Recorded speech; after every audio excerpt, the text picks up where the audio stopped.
Ito ang hardin ng panalangin.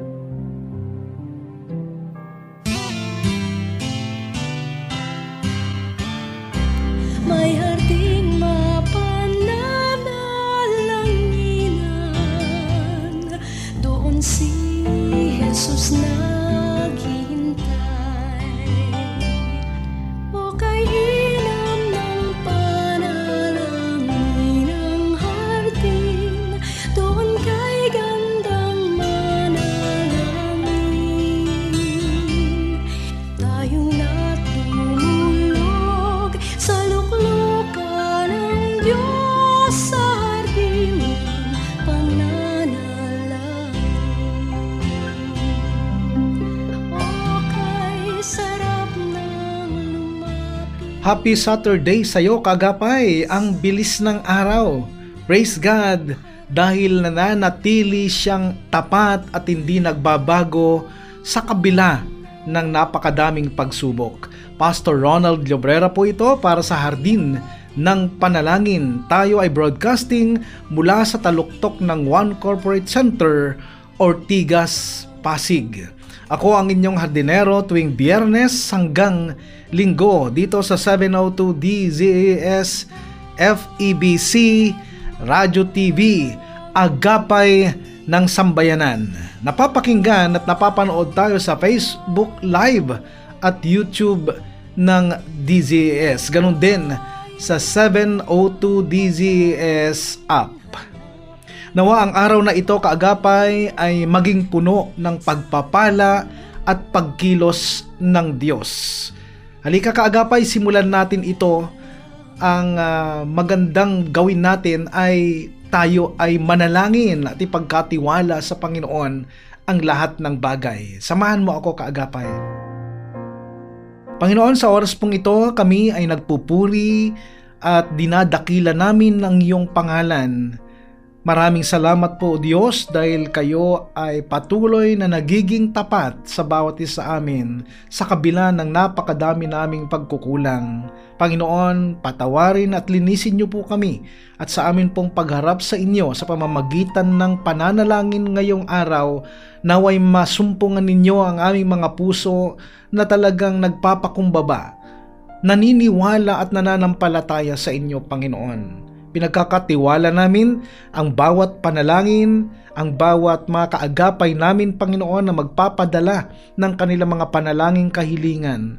Alam namin, Panginoon, na ang inyong pag-abot, ang inyong katugunan ay laging naririyan, laging handa na tugunin kami, Panginoon, sa lahat ng aming mga kahilingan sa inyong banal na kalooban.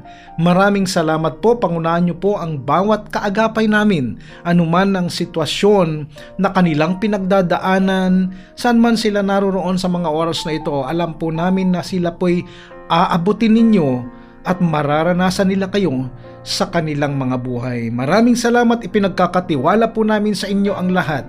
Sa pangalan ng aming Panginoong Hesus. Amen.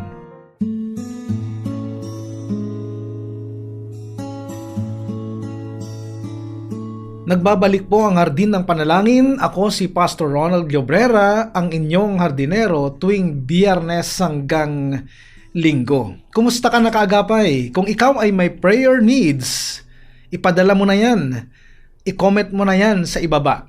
Masaya kami dito sa Hardin ng Panalangin na ilapit yan sa ating mabuti at mapagpalang Panginoon.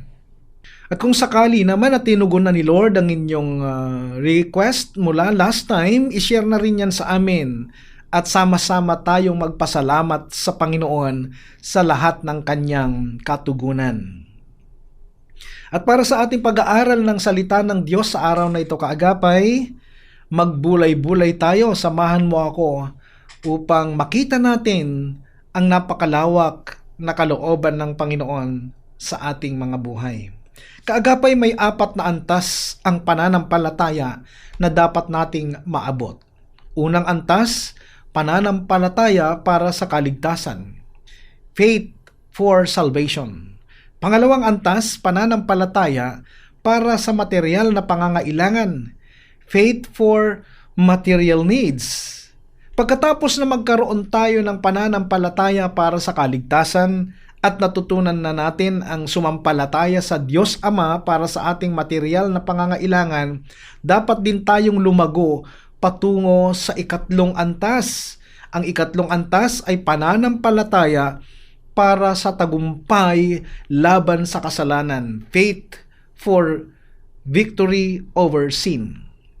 Sabi sa unang 1 Kabanatang 5 sa mga talatang 4 at 5, sapagkat ang sinumang ipinanganak ng Diyos ay dumadaig sa sanlibutan, at ito ang pagtatagumpay na dumadaig sa sanlibutan sa makatuwid ay ang ating pananampalataya. At sino ang dumadaig sa sanlibutang kundi yaong mananampalatayang si Jesus ay anak ng Diyos? Kaagapay, paano natin mapagtatagumpayan ang kasalanan at mga tukso sa sanlibutan? Sa pamamagitan ng ating pananampalataya kay Kristo Jesus na ating Panginoon at tagapagligtas. Basahin natin ang pangako ng Panginoong Jesus sa 1 Kabanatang 16 talatang 33. Ang mga bagay na ito ay sinalita ko sa inyo upang kayo'y magkaroon sa akin ng kapayapaan. Sa sanlibutan ay mayroon kayong kapigatian, ngunit lakasan ninyo ang loob, aking dinaig ang sanlibutan. Totoo, kaagapay, habang tayo'y nasa sanlibutan, tayo'y magdadaan sa maraming kapigatian at makararanas ng maraming pagsubok. Subalit, sabi ng ating Panginoong Hesus, magkaroon tayo ng kapayapaan sa ating kalooban. Magtiwala tayo sa Kanya, sapagkat si Jesus ay nagtagumpay na, dinaig na niya ang sanlibutan, at tayo rin ay Kanyang tutulungan upang magkaroon din ng katagumpayan. Kaagapay, ang pinakamataas na antas ng pananampalataya na dapat nating maabot ay ito, ang ika-4 na antas, pananampalataya para sa mabungang paglilingkod. Faith for fruitful service. Oo nga, tayo inatasan ng Panginoong Hesus na magkaroon ng bunga sa ating paglilingkod. Ngunit, huwag po nating akalain na tayo'y mamumunga sa tulong ng sariling lakas at sariling talino natin. Ang pamumunga ay nakasalalay pa rin sa pananampalataya. Dapat na tayo'y sumampalataya na bibigyan tayo ng Diyos ng lakas ng loob at kakayahan upang ipahayag ang ebanghelyo sa ating mga kaibigan at mga kamag-anak. Sabi sa mga Gawa, Kabanatang 1, talatang 8, subalit tatanggap kayo ng kapangyarihan pagbaba sa inyo ng Espiritu Santo, at kayo'y magiging mga saksi ko sa Jerusalem, sa buong Judea at sa Samaria, at hanggang sa dulo ng daigdig. Dapat na tayo sumampalataya na ang Diyos ang magbukas ng mga nagbubulag-bulagang mga isip at mga taong sinasabihan natin ng ebanghelyo. Ang sabi sa pangalawang Korinto Kabanatang 4, talatang 3 at 4, kung may talukbong pa ang magandang balitang ipinahayag namin, ito'y may talukbong lamang sa mga napapahamak. Hindi sila sumasampalataya sapagkat ang kanilang isip ay binulag ng Diyos ng kasamaan sa daigdig na ito upang hindi nila makita ang liwanag ng magandang balita tungkol sa kaluwalhatian ni Kristo na siyang larawan ng Diyos. Dapat na tayo sumampalataya ng Espiritu Santo ang magbibigay ng konbiksyon sa mga puso ng mga taong ating sinasabihan ng ebanghelyo. Ayon sa 1 Kabanatang 16, sa mga talatang 7 hanggang 11, subalit sinasabi ko sa inyo ang katotohanan, ang pag-alis ko'y sa ikabubuti ninyo, sapagkat hindi paparito sa inyo ang patnubay kung hindi ako aalis. Ngunit pag-alis ko, isusugo ko siya sa inyo. Pagdating niya ay kanyang patutunayan na mali ang mga taga-sanlibutan tungkol sa kasalanan, tungkol sa katwiran at tungkol sa paghatol ng Diyos. Patutunayan niya ang tungkol sa kanilang kasalanan sapagkat hindi sila naniwala sa akin. Patutunayan niya ang tungkol sa katwiran sapagkat ako'y pupunta sa Ama at hindi na ninyo makikita, at ang tungkol sa paghatol ng Diyos sapagkat hinatulan na ang pinuno ng sanlibutang ito. Kagapay dapat na tayo sumampalataya na ang Diyos ang magbibigay ng paglago at pamumunga sa mga taong pinapangaralan natin. Unang Korinto Kabanatang 3 sa mga talatang 6 at 7. Ako ang nagtanim, si Apolos ang nagdilig, subalit ang Diyos ang nagpatubo at nagpalago. Hindi ang nagtatanim o nagdidilig ang mahalaga, kundi ang Diyos sapagkat Siya ang nagpapatubo at nagpapalago. Kagapay, tanungin natin ang ating mga sarili. Ako ba ay may tunay na pananampalataya para sa aking kaligtasan? Ako ba ay may tunay na pananampalataya para sa aking mga material na pangangailangan? Ako ba ay may tunay na pananampalataya para sa tagumpay laban sa kasalanan? At ako ba ay may tunay na pananampalataya para sa mabungang paglilingkod? Yan ang kailangan natin na masagot sa ating buhay at i-apply ito sa ating buhay paglilingkod. Amen.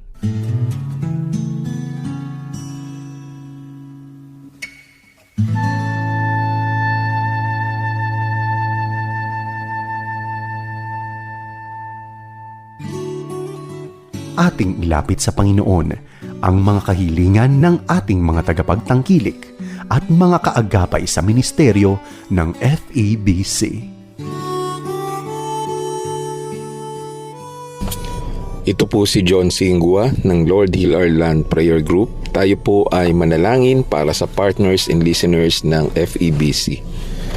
Amang banal na dakila sa lahat, kami po ay nagpupuri at nagpapasalamat sa buhay ng mga partners and listeners ng Far East Broadcasting Company. Salamat po sa kanilang katapatan na maglingkod sa inyo sa pamagitan po ng kanilang tulong at suporta na inilalaan po sa FEBC. Aming dalangin na sila po ay inyong pagpalain. Pagpalain physically, ng kalakasan, ng kalusugan at patuloy na pakaingatan sa bawat araw ng kanilang buhay. Sa panahon ng karamdaman, hinihiling din po namin ang kagalingan na patuloy ninyo ipagkaloob. Patuloy na kayo po ang magsilbi nilang kalakasan sa araw-araw ng kanilang buhay. Dalangin din namin na pagpalain niyo po sila mentally and emotionally. Sa panahong ito na iba't ibang pagsubok ang maaari namin kaharapin sa buhay, kayo pa rin ng Diyos na magpapalakas at magbibigay ng kapayapaan sa kanilang puso at isipan. Lord, kayo pong patuloy na magpatibay sa bawat partners and listeners ng FEBC. Dalangin din po namin, Panginoon, na pagpalain niyo sila financially. Sa anumang pagsubok din, Panginoon, pagdating po sa pangailangan, isang patunay na kayo ang Diyos na nagpo-provide at hindi nagkukulang. Sa kanilang mga trabaho, pagpalain niyo po at maging pagpapala rin sa maraming tao. Kung sila man po ay may mga negosyo, pagpalain niyo rin po, Panginoon, pangalagaan at maging mabunga ang kanilang ginagawa.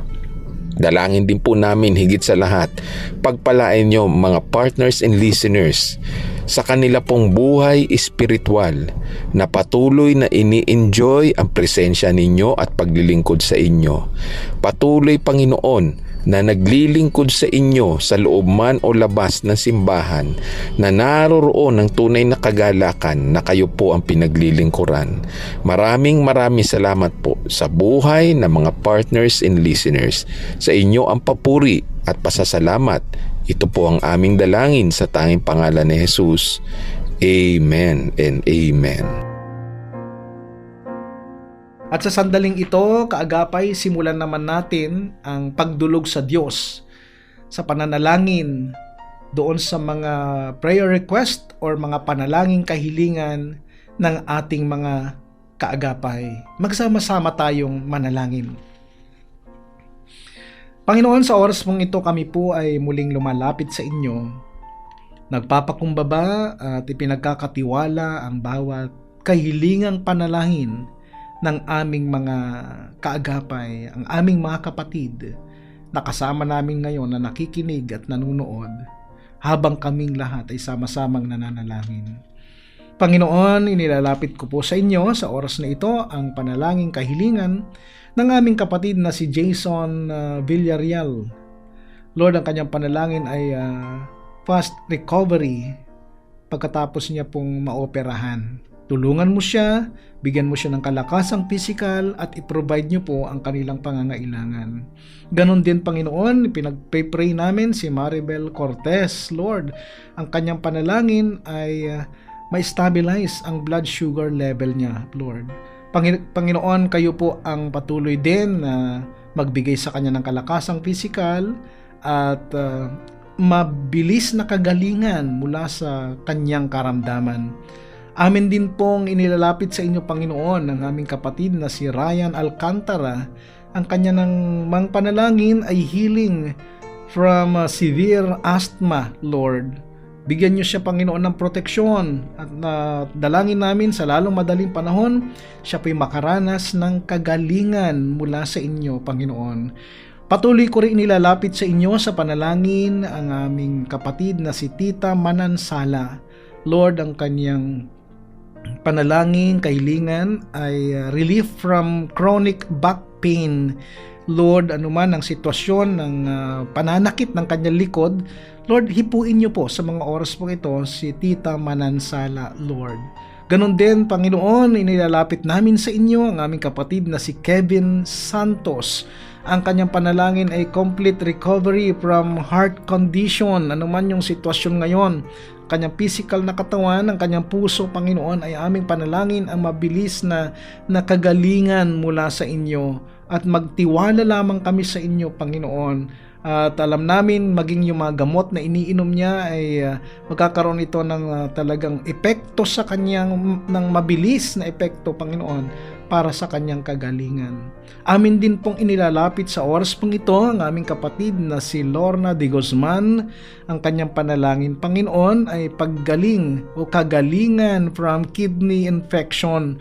Lord, ang inyong mga kamay, ang siya pong patuloy na magta-touch or hihipo sa aming kapatid na ito at maranasan niya sa mga oras na ito ang kagalingan mula sa inyo.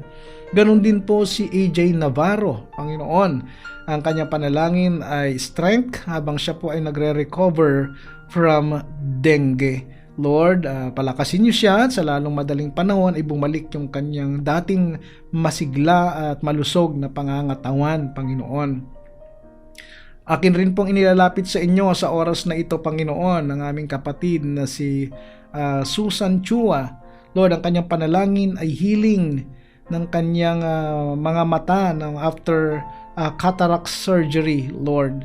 Panginoon, tulungan niyo po ang aming kapatid na ito na sa lalong madaling panahon ay maging maayos na po yung kanyang paningin, Panginoon, after ng kanyang opera sa katarata.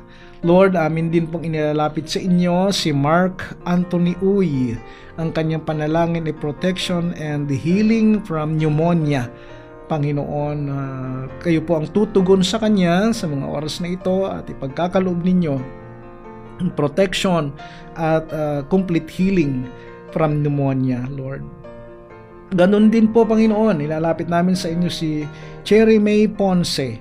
Lord, ang kanyang panalangin ay para makontrol ang kanyang high blood pressure. Lord, sa mga oras na ito, paging normally ninyo ang pagdaloy ng kanyang mga dugo sa kanyang mga ugat. Panginoon, walang imposible sa inyo.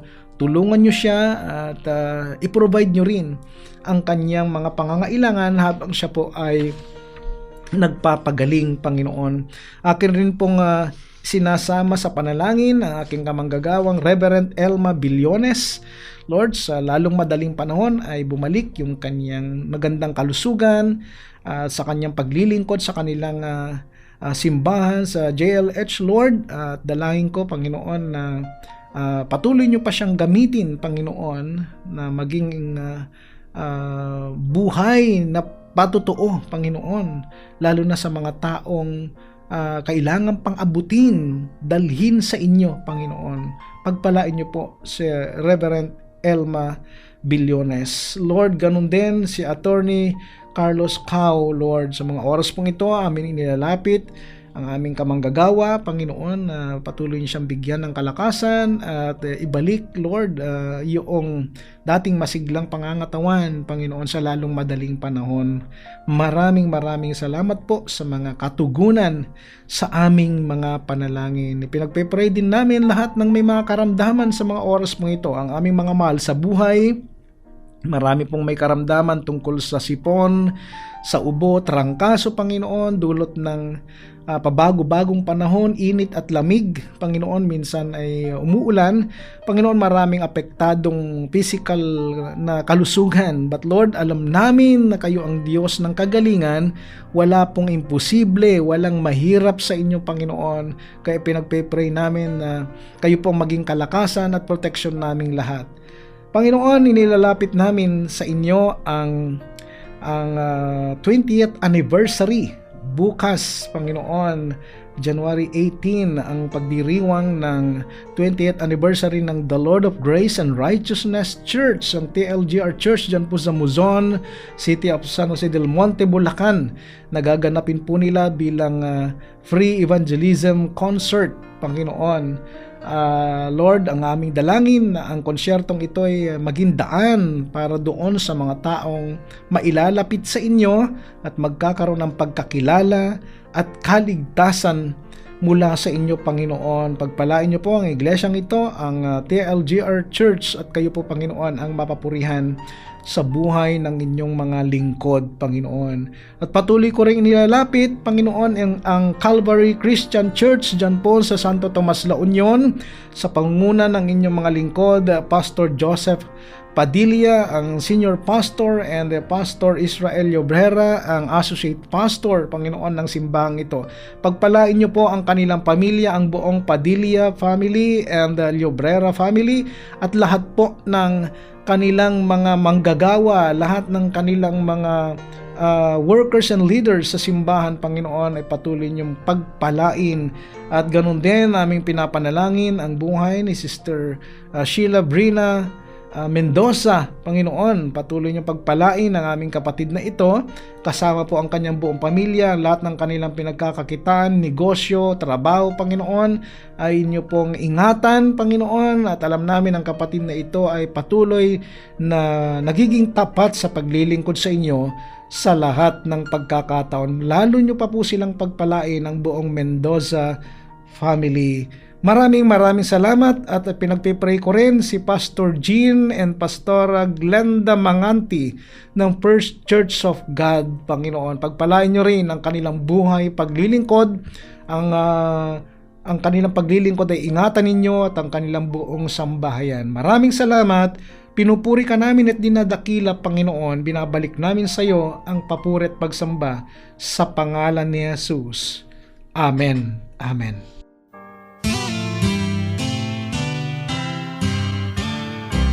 May harding mapananalanginan doon Mga kaagapay, magkarinigan muli tayo mula Biyernes hanggang Linggo sa radyo, online at dito sa Channel 185 sa Signal, at ito'y sa pakikipagtulungan ng GCTV. Para sa programang Hardin ng Panalangin, ako po si Pastor Ronald Llobrera, na nagpapaalalang ang Kristiyanong namumuhay ng tapat ay sapat sa lahat ng bagay. Magtapat tayo sa Diyos at ang Diyos ay hindi magkukulang. Pagpalain ka ng Panginoong Hesus. sa